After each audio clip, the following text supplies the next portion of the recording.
Bonjour, je suis ravi de vous retrouver pour un nouveau numéro de Lex Inside, votre émission consacrée à l'actualité juridique. Au programme de ce numéro, on va parler fraude au président. Ce sera dans quelques instants avec Fanny Descloseaux, associée chez Carlara. On parlera ensuite du délai d'engagement de la procédure disciplinaire en cas de faute grave avec Fabien Dufy-Dalloz, avocat au sein du cabinet Dufy-Dalloz avocat. Et enfin, on parlera des cookies et traceurs. Comment être en règle avec la CNIL avec Jean-Nicolas Robin, associé chez Avoxa. Voilà pour les titres. C'est parti pour Lex Inside.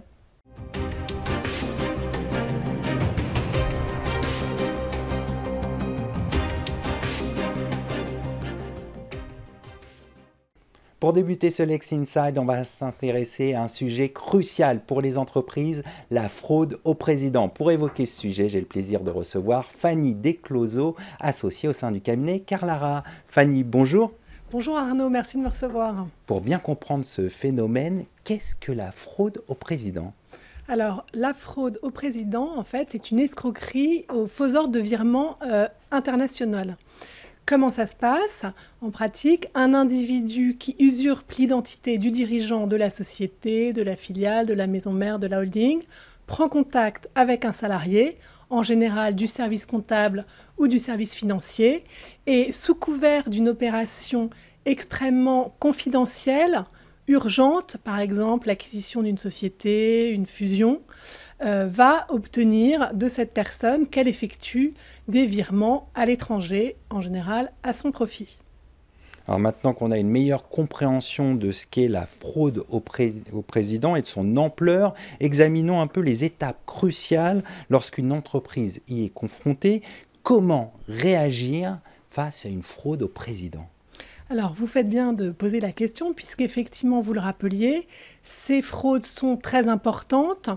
Ça a débuté dans les années 2010, puis ça s'est développé, notamment au début en France, auprès des entreprises du CAC 40, comme par exemple Vinci, Saint-Gobain, qui en ont été victimes, mais également à l'étranger, à l'international. On se souviendra de Coca-Cola, Mattel, Hilton, qui en ont également été victimes. Pour autant, comme vous le disiez, il ne faut pas croire que ça ne touche pas toutes les entreprises. Aujourd'hui, depuis notamment le Covid et avec le télétravail, toutes les entreprises sont touchées, aussi bien les PME que les très petites entreprises. Juste, j'avais sorti quelques statistiques, notamment en 2023, 7 entreprises sur 10 ont fait l'objet d'une fraude au président ou d'une tentative de fraude au président. Et en 2023, il y a à peu près eu 400 millions d'euros qui ont été détournés grâce à ces fraudes au président. Donc c'est significatif. Tout à fait. Et une fois encore, comme je disais, il ne faut pas croire que vous allez y échapper. Alors, comment réagir? C'était votre question. Comment réagir si on est victime d'une fraude au président? Alors, ce qu'il est crucial de savoir, c'est qu'il faut réagir au plus vite. En effet, vous n'oubliez pas que quand vous donnez un ordre de virement à votre banque, elle doit agir dans les 24 heures, sous réserve de voir sa responsabilité engagée. Donc, le but est de réagir le plus vite. Si vous êtes en train de faire un virement, bien sûr, vous le stoppez. Vous appelez tout de suite votre banque pour lui demander de tenter de rapatrier les fonds. C'est ce qu'on appelle une procédure de recall. Vous prenez tous les documents qui ont servi à la fraude, notamment les échanges de courriels, les WhatsApp, les appels, les ordres de virement et les éventuelles factures. Vous réunissez tout ça, puisqu'effectivement, grâce à ces documents, vous allez pouvoir immédiatement aussi déposer une plainte, soit auprès du commissariat de police qui est près de votre entreprise, soit directement au procureur de la République. Et effectivement, tous ces documents devront être précisés dans votre plainte, sachant qu'évidemment, la banque, votre banque, aussi bien votre banque, va vous demander la plainte, éventuellement aussi la banque bénéficiaire, pour pouvoir tenter de bloquer les fonds et ensuite les rapatrier. Donc on a compris que la réaction immédiate de l'entreprise est primordiale, mais qu'en est-il de la responsabilité de la banque, de l'entreprise victime ? Alors, j'attendais cette question, puisque moi, effectivement, je suis plutôt du côté des banques en général. Donc, comment mettre en jeu, en fait, ce qu'on essaye de faire, les sociétés essayent de mettre en jeu la responsabilité de leur banque. Donc, il faut réagir assez vite, puisqu'il y a quand même un délai de prescription, de forclusion qui est de 13 mois à compter de l'ordre de virement contesté. Donc ça, c'est la première date à avoir en tête. Et ensuite, quel est le principe ?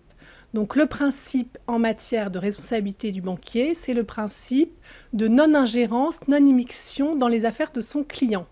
Pour autant, il y a une limite, comme toujours, à ce principe, qui est le devoir de vigilance du banquier face à une anomalie apparente. Ça veut dire quoi ? Nous dit la jurisprudence. En quelques mots. Une anomalie apparente, c'est soit une anomalie matérielle, c'est-à-dire que, par exemple, l'ordre de virement n'a pas été effectué par une personne dûment habilitée, donc pas le représentant qui a les pouvoirs pour faire un virement dans l'entreprise, ou une anomalie intellectuelle, par exemple, un montant très important. Concrètement, vous êtes une petite société qui ne fait que des virements en France, tout à coup vous faites un virement de plusieurs centaines de milliers d'euros vers l'étranger. Ça, c'est considéré comme une anomalie intellectuelle par les juridictions.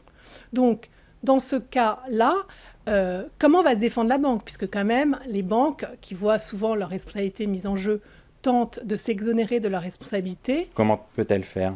Alors justement, bonne question, elle va insister sur la faute de l'entreprise, la faute de la victime. C'est-à-dire, par exemple, la salariée qui a effectué les ordres de virement n'a pas fait attention, mais dans le mail qu'elle a reçu de l'escroc, finalement, ce n'était pas le mail habituel du dirigeant. Elle était un peu négligente, entre guillemets. Voilà, exactement, c'est exactement ça. Et du coup, en fait, et c'est très important de vraiment connaître les faits, comment ils se sont déroulés, et du coup, en fait, les tribunaux, que font-ils ? Ils regardent au cas par cas, les cas d'espèce, la faute de chacun, et en général, les juridictions prononcent des partages de responsabilité, 50-50, 20-80, ou parfois rien pour la banque, c'est ce que j'essaye d'obtenir en tout cas, et tout pour l'entreprise victime.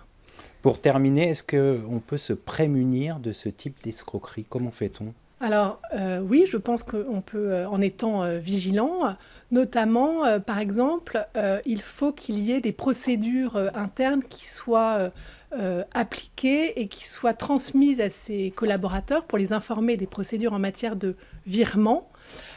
Ensuite, il faut aussi former, je dirais, ses collaborateurs sur les fraudes, comment agissent les escrocs, et ça, vous pouvez demander à vos banques, sur les sites des banques, on est quand même de plus en plus informés, mais il faut que l'information redescende aux collaborateurs. Comme ça, ils vont pouvoir identifier des anomalies possibles. Tout de suite. Et voilà. Peut-être une escroquerie. Tout à fait.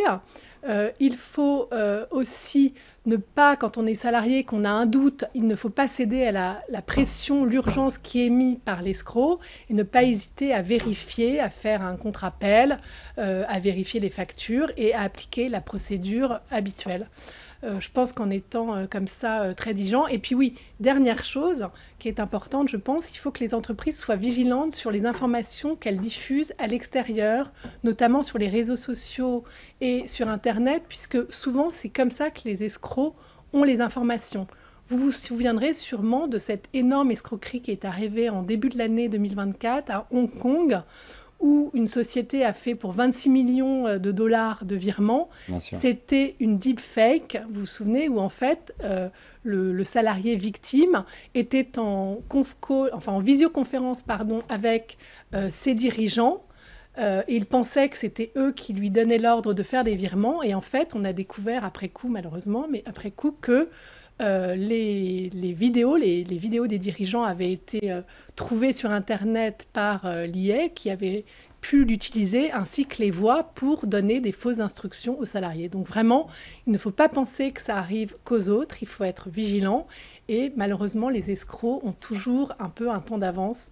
Donc il faut vraiment la vigilance renforcer. est de mise. Voilà, exactement. On va conclure là-dessus. Merci d'être venu sur notre plateau. Merci beaucoup de m'avoir accueilli. Bonne journée.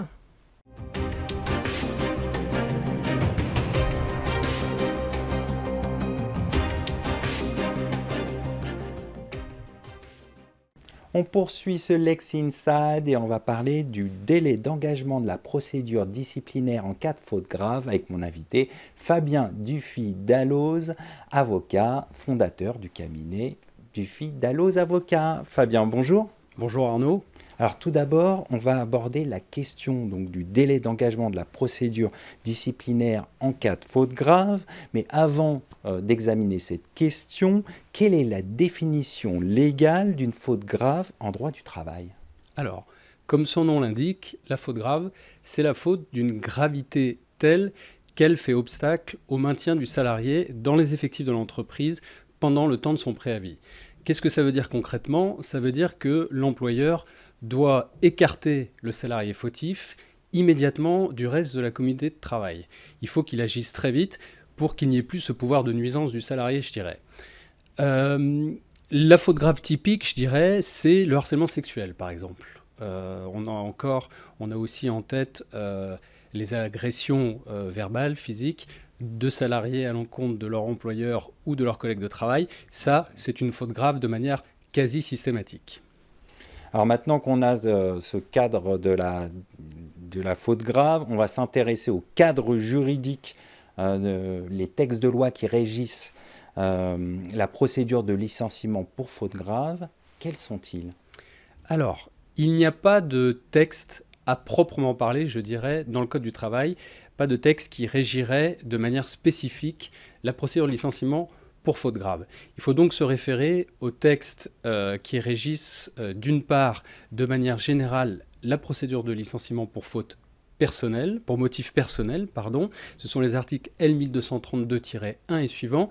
Et puis, il faut se référer aussi, d'autre part, aux articles du Code du travail qui concernent les sanctions disciplinaires. Et là, c'est par exemple dans ces articles L1331-1 et suivants, c'est dans ces articles que l'on va trouver les dispositions relatives à la prescription des faits fautifs. Et ça, c'est très important. Mais il n'y a pas de texte à proprement parler sur la faute grave, ce qui veut dire que, comme souvent, c'est la Cour de cassation qui est venue préciser, affiner le régime de la procédure de licenciement pour faute grave et ce que doit faire l'employeur en de pareils cas. Alors revenons au sujet qui nous préoccupe, le délai d'engagement de la procédure de licenciement en cas de faute grave dans le cadre d'une procédure disciplinaire. Oui. Est-ce qu'il y a quelque chose justement dans les textes sur ce délai?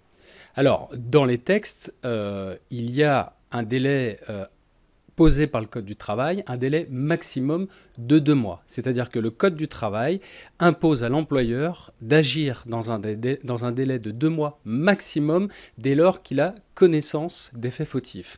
Agir, ça veut dire quoi? Ça veut dire que l'employeur doit, dans un délai de 2 mois maximum, convoquer le salarié fautif à un entretien préalable à un licenciement. C'est cette convocation qui va marquer, illustrer l'engagement de la procédure disciplinaire. Ça, c'est très important parce que tant qu'il n'y a pas de convocation à entretien préalable, la procédure de licenciement, voilà, elle n'a pas commencé. Donc ça, c'est très important. Le second point quand même là-dessus à préciser, c'est que ce délai, ce délai de 2 mois, il concerne toutes les sanctions disciplinaires. Pourquoi je précise ça? Parce que quand on est en matière de faute grave, 2 mois, c'est beaucoup trop en réalité. Donc il ne faut pas se fier à ce délai de 2 mois quand on est en matière de faute grave. C'est quoi le bon délai? Alors le bon délai, c'est quelques jours.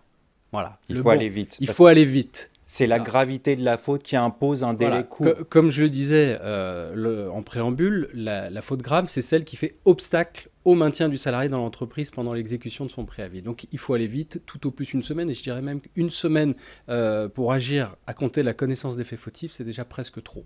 Donc quelques jours pour engager la procédure de licenciement, ou alors, si l'employeur souhaite temporiser, pour, à minima, enclencher, diligenter une enquête interne, s'il veut, par exemple, faire toute la lumière sur les faits qui sont reprochés aux salariés.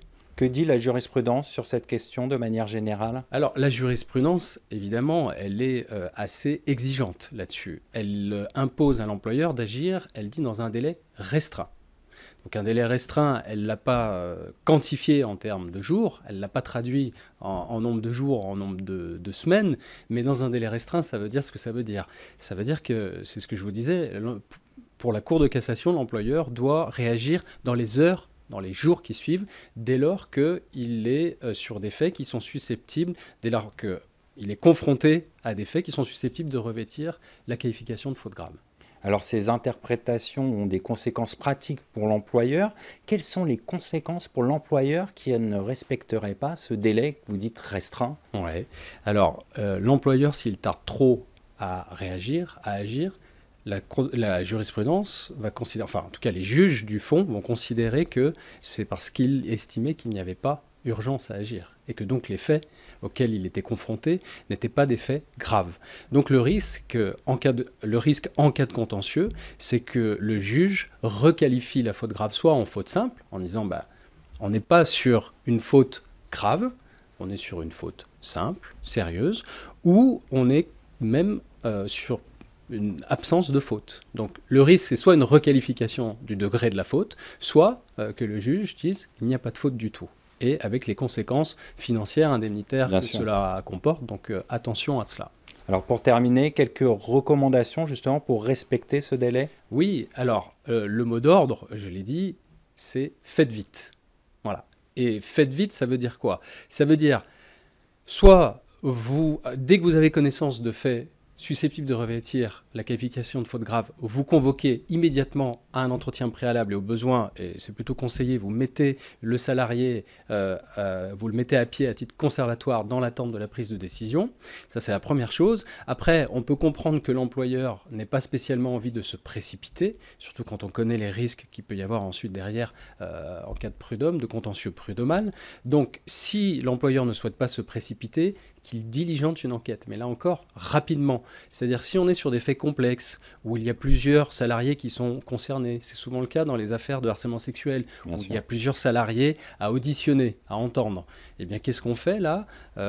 Dès qu'on a connaissance des faits, on met en place une enquête et puis une procédure pour auditionner les uns après les autres les salariés concernés pour faire toute la lumière sur les faits. Et à ce moment-là, peut-être ensuite, le cas échéant, on convoque un entretien préalable, mais au moins l'employeur aura agi immédiatement. On va conclure là-dessus. Merci d'être venu sur notre plateau. Merci à vous.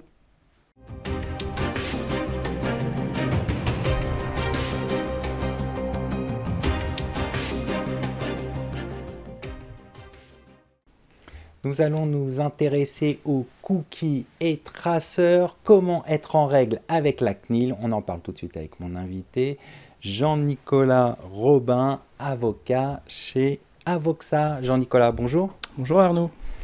Alors, commençons par le commencement. Quelles sont les principales exigences de la CNIL concernant les cookies et traceurs? Alors, pour rappel, un cookie, ce n'est pas qu'un gâteau. Un cookie, c'est aussi un petit composant d'un site internet et qui permet notamment de sélectionner la langue que l'on souhaite utiliser pour regarder le site internet ou alors, et c'est là le cœur du sujet, avoir des propositions commerciales complémentaires à la consultation du site internet.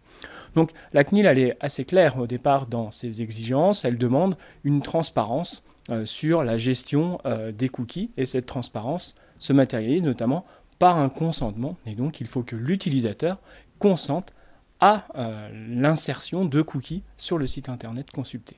Alors vous évoquez le consentement. Quels sont les critères d'un consentement valide selon la CNIL? Alors selon la CNIL, sa jurisprudence et puis ce que prévoit aussi le RGPD, le règlement sur la protection des données, un consentement valable, c'est un consentement déjà qui n'est pas prérequis. Donc c'est le système du opt-in. Il faut que la case à cocher pour donner son consentement ne soit pas précochée. Et en complément, il y a une exigence de transparence, indiquer à quoi vont servir les cookies, éventuellement leur durée de conservation, et ensuite d'indiquer, en cas de cookies commerciaux, eh bien, qui sont les partenaires avec qui travaille le site internet et donc qui vont bénéficier de ces cookies.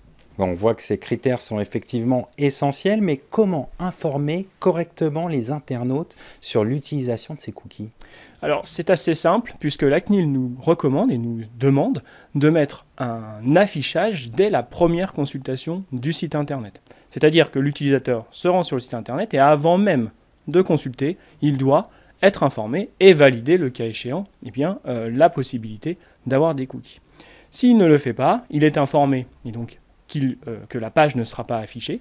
C'est ce qu'on appelle le cookie wall. C'est une pratique qui s'est développée notamment dans le secteur de l'édition de presse, où la personne soit consent à l'utilisation des cookies commerciaux, soit va payer un abonnement. La CNIL nous donne des lignes directrices en nous disant qu'il faut et que ce soit un prix modeste en contrepartie de la non-utilisation des cookies. Alors essayons d'avoir une vue un peu pratique. Quelles sont les bonnes pratiques à recommander pour concevoir une interface de recueil de consentement conforme? Alors, le premier conseil que l'on donne, hein, ce serait vraiment d'avoir une interface, une première page qui soit la plus claire possible en expliquant clairement, en transparence, à quoi est-ce qu'ils vont servir. Certains cookies sont plus techniques, d'autres sont plus commerciaux. Et ensuite, d'expliquer qui sont les partenaires, combien de temps sont conservés les cookies. Et puis, dernière chose, si jamais on n'accepte pas les cookies, quelles sont les conséquences pratiques de la non-acceptation des cookies? Alors, on a beaucoup parlé des cookies nécessitant un consentement, mais certains en sont exemptés. Quel type de cookies sont exemptés de consentement? Alors, il y a 3 types de cookies. On a parlé des premiers, effectivement, les cookies commerciaux, les cookies tiers. Il y a 2 autres types de cookies qui peuvent s'afficher sur une page Internet et qui ne nécessitent pas le consentement. Ce sont les cookies techniques, d'abord. C'est ce qui permet d'afficher des vidéos sur une page web. C'est ce qui permet de choisir, de préfigurer la langue d'utilisation du site web. Et puis, les cookies de sécurité. Ce qu'on voit de plus en plus apparaître, ce sont des petits outils qui permettent de sécuriser les connexions, de faire en sorte que ce soit bien un utilisateur physique qui consulte la page et non pas un botnet ou un robot. Exactement. Alors, toutes ces règles peuvent paraître complexes. Quels sont les principaux défis pour les entreprises pour se conformer justement à tout cela? Le défi, je le disais un petit peu tout à l'heure, c'est le cookie wall, c'est comment est-ce que je continue d'avoir un site internet avec des cookies commerciaux, parce que c'est une source de revenus qui peut être complémentaire. On attend la nouvelle directive e-privacy qui va prévoir normalement des lignes directrices un peu plus précises sur l'utilisation du cookie wall et du paywall. Donc c'est vraiment le sujet actuel, c'est comment on monétise et comment on fait quand on est un éditeur de site web pour monétiser et garantir tout autant la protection des données à caractère personnel des utilisateurs. Alors vous venez de rappeler l'ensemble des règles sur les cookies. Comment la CNIL s'assure du respect de ces règles? Alors, la CNIL, elle a 2 moyens d'agir. Soit elle est saisie par des utilisateurs mécontents et donc elle va mener des investigations sur les sites web et elle va analyser les cookies et les politiques de confidentialité, donc les bandeaux cookies, les politiques complètes, pour s'assurer du respect de la réglementation. Et puis elle se saisit de dossiers par elle-même, soit par hasard, soit parce qu'il y a un faisceau d'indices de non-conformité. Alors, une question qui va sûrement intéresser nos téléspectateurs. Que risquent les entreprises en cas de non-respect des règles sur les cookies? Quelles sanctions? Oui, ce qu'il faut savoir, c'est que ce qui change depuis 2018, c'est des sanctions liées au RGPD, au non-respect du RGPD, avec des sanctions importantes jusqu'à 20 millions d'euros d'amende ou 4% du chiffre d'affaires monde. Et ce que l'on voit, c'est que la jurisprudence de la CNIL est assez ferme sur ces questions. On a plusieurs millions d'euros à l'encontre de grands acteurs de GAFAM, de grands acteurs du numérique pour non-respect de la politique. Donc des sanctions importantes. Des sanctions importantes. D'ailleurs, en 2020, le Conseil d'État a validé une sanction de plusieurs millions d'euros à l'encontre d'un GAFAM pour non-respect de la politique sur les cookies. Donc c'est un volet d'action qui est assez important puisque la plupart du temps, ces perquisitions numériques se font à distance et donc le concepteur du site internet ne sait pas qu'il a fait l'objet d'une analyse par la CNIL. On va conclure là-dessus. Merci d'être venu sur notre plateau. Merci Arnaud, bonne journée. C'est le moment de se quitter. Merci pour votre fidélité. Restez curieux et informés. À très bientôt pour un nouveau numéro de Lex Inside.